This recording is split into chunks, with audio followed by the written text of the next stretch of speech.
Hey there, I'm going to make a video on how to make a casing so that the t-shirt loop can go through this casing, and then this part is a little adjustable. It can fit around the face a little better. After you put the cord in there and adjust it to fit, you can tie a tight knot and then maneuver it inside this casing so that it looks like a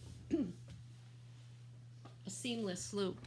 This one was done in that manner, and you can see how the knot is right in here so that you don't feel that at all.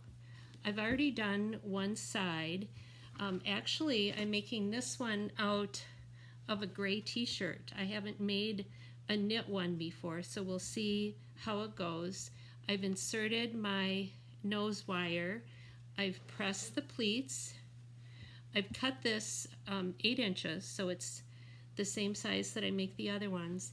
And I cut this little binding piece 2 inches wide, and it just has to be longer than your finished side. So in this case, it's a lot longer, and we will trim it down. First thing I'll do is I'm going to sew the edge under, because if you don't do that, if you just press it, when you try to feed your cord in, it's going to get caught on that edge, and this just saves some frustration. So I've got one edge sewn, and I'm going to trim off the excess.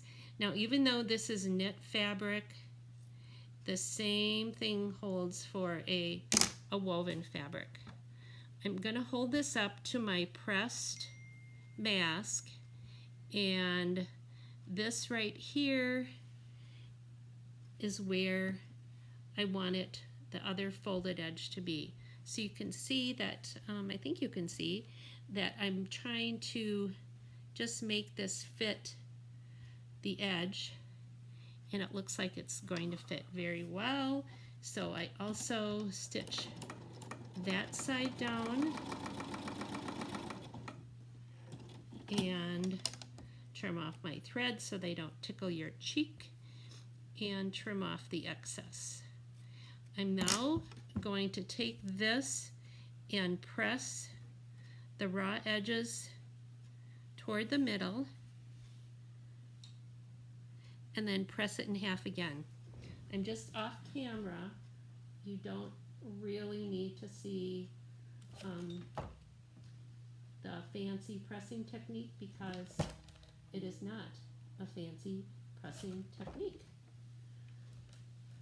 All right, I have this all done, and I'm going to put it on my mask. I suppose you could stitch down these pleats, but I just hold them in place. Also, you could use some wonder clips. You want to make sure when you fold it over that you're going to be catching the bottom fold also. So I just can kind of feel it with my fingers that it's going to be just fine. Do a little back stitch when you're sewing it down, because it's going to get some pulling on it.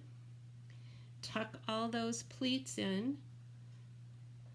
Tuck all the pleats in. Tucking, tucking, tucking. Back stitch, back stitch. Trim off threads, and hope that, oh, I did catch the back. It's not real pretty, but if somebody is that close to your mask, they're way too close to you. Then you take your t-shirt string, and I happen to use the same colors, the same t-shirt for the t-shirt string, and you can feed this through, and because you've sewed down those edges, it feeds through quite easily. And as you can see now, it is adjustable for a nice tight fit. That's it. Bye.